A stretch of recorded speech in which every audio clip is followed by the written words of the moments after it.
ओम शांति। बाप दादा मधुबन। आज की मधुर मुरली 24/11/2023। मीठे बच्चे, तुम्हारी सच्ची बात का तीर तब लगेगा जब दिल में सच्चाई सफाई होगी।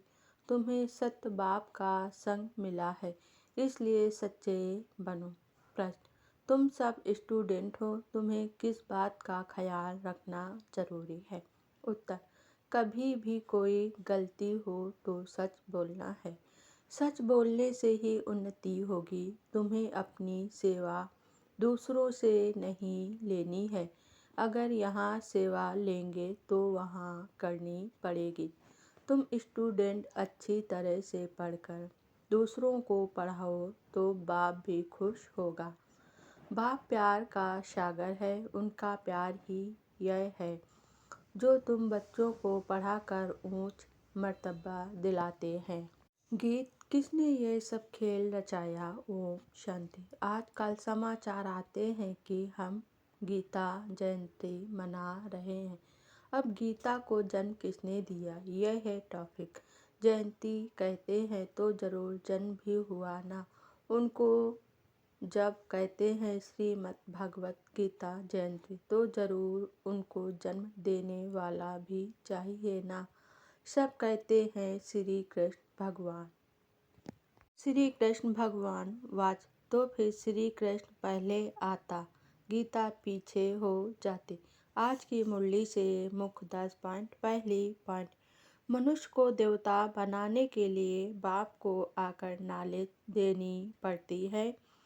अब यह समझाने देने वाले बड़े ही होशियार ब्रह्मा कुमार कुमारी चाहिए। दूसरी पॉइंट, त्रिलोकी अर्थात तीनों लोकों का भी ज्ञान मिलता है। तीनों काल आदि मध्य अंत को मिलाकर कहा जाता है और तीनों लोक अर्थात मूल सूक्ष्म स्थूल वतन यह अक्षर याद करने हैं। तीसरी पॉइंट, सब तो 84 जन्म नहीं लेते। जिसने यह गीता लिखी उसको त्रिकालदर्शी नहीं कहेंगे।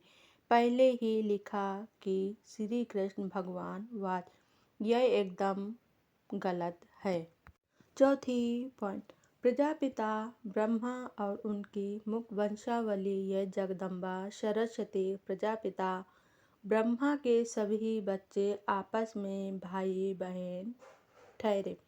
कहाँ भी मंदिरों में जाकर भाषण करना चाहिए।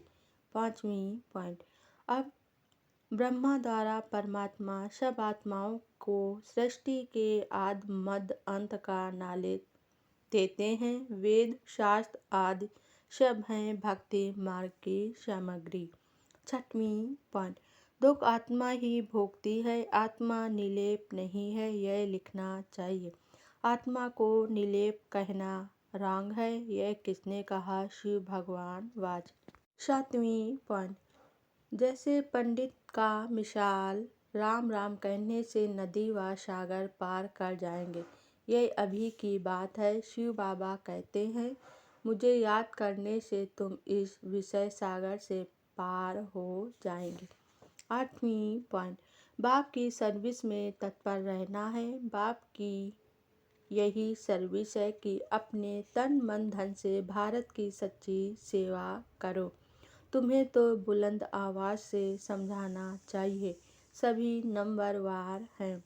नवीं पॉइंट, बाबा का रात्रि में ख्याल चला कि मनु 84 जन्म कहते गायन भी करते। अभी यह ईश्वरी जन्म एक अलग है। 8 जन्म सतयुग में, 12 जन्म त्रेता में, 21 जन्म द्वापर में, 42 जन्म कलयुग में।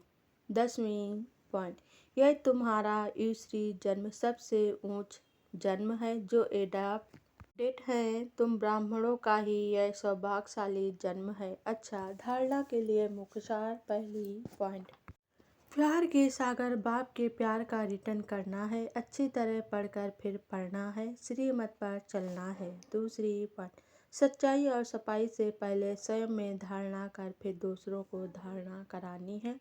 एक बाप के संग में रहना है। वरदान बाबा ने आज दिया, निमित्त आत्माओं के डायरेक्शन के महत्व को जान। पापों से मुक्त होने वाले सेंसिबल भव। जो सेंसिबल बच्चे हैं वो कभी यह नहीं सोचते कि यह निमित्त आत्माएं जो डायरेक्शन दे रही हैं शायद कोई के कहने से कह रही हैं। निमित्त बनी हुई आत्माओं के प्रति कभी यह व्यर्थ संकल्प नहीं उठाने चाहिए। मानो कोई ऐसा फैसला भी दे देते हैं जो आपको ठीक नहीं लगता है, लेकिन आप उसमें जिम्मेवार नहीं हो, आपका पाप नहीं बनेगा, क्योंकि जिसने इस निमित्त बनाया वह पाप को भी बदल लेगा। यह गुप्त रहस्य, गुप्त मशीनरी है। स्लोगन बाबा ने आज दिया, ऑनेस्ट वह है जो प्रभु पसंद और विश्व पसंद है, आराम पसंद नहीं। ओम शांति।